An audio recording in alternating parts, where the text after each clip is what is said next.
महाराज गारी जय चंद्रमति गारी जय लोहिताशुनिकी नमो पार्वती అని ఆ సమయమున దక్షుడు అలా 27 మందిని ఇచ్చినప్పుడు అందరినీ ఒకే తీరుగా చూసుకోమని మాట ఇచ్చింది కాబట్టి చంద్రుడు మాట తప్పి మరి 26 మందిని కొట్టింది కాబట్టి మరి ఇప్పుడు ఆ దక్షుడు ఏం చేశాడు చంద్రుని ఏం శాపం పెడతాడు ఇప్పుడు చూద్దాం. దక్ష ప్రజాపతి వినవా అక్షయ విభవుండ సుగుణాకారుడను ఘనపాలాక్ష మరమహి చేత శిక్షణైతే సుతుల శీఘ్రమే ఇరలో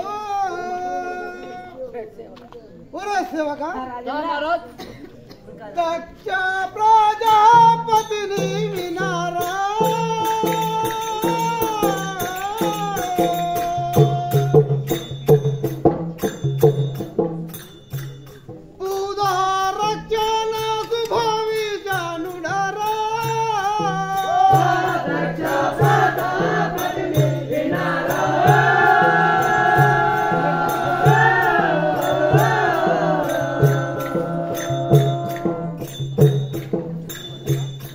Buddha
ధరణిలో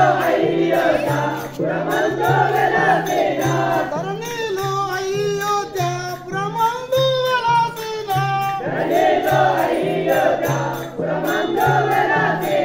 పద్మనాభుని దళచి సరగుణ వచ్చింది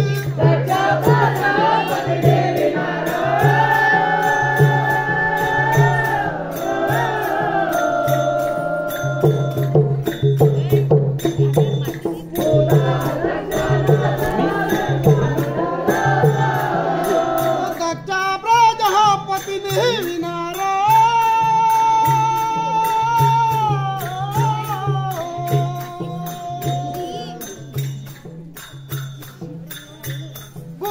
ఉదాహరణకు భావి జనులారా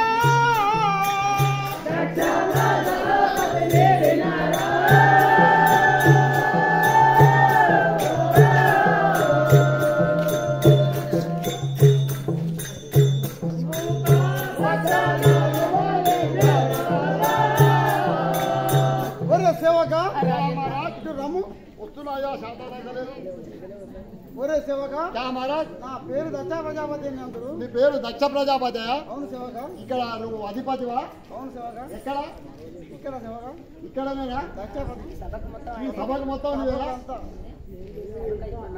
కనుక ఇప్పుడు నా పిల్లలు నీ బిడ్డల వద్ద పోతావు అవును సేవక ఈ 20 తండ మొత్తం నీ బిడ్డలు నా పిల్లలు సేవక అందరు నీకే ఉంటుందా అంతా నాకే సేవక ఒకసారి ఇంతమంది మాకు ఒకరు ఇద్దరు ముగ్గురే ఉంటుంది నీకు ఒకసారి 27 మంది ఉంటారా మరి చేతగానే నువ్వు చేసుకోలేదు ఇదేమో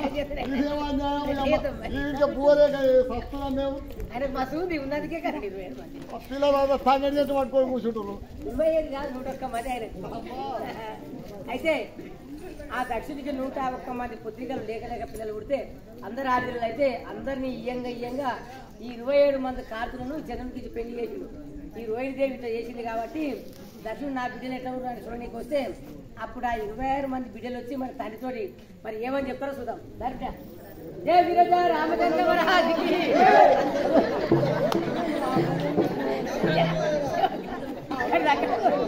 ఇక్కడ కొట్టు అక్కడ ఇక్కడ కొట్టాలి అరే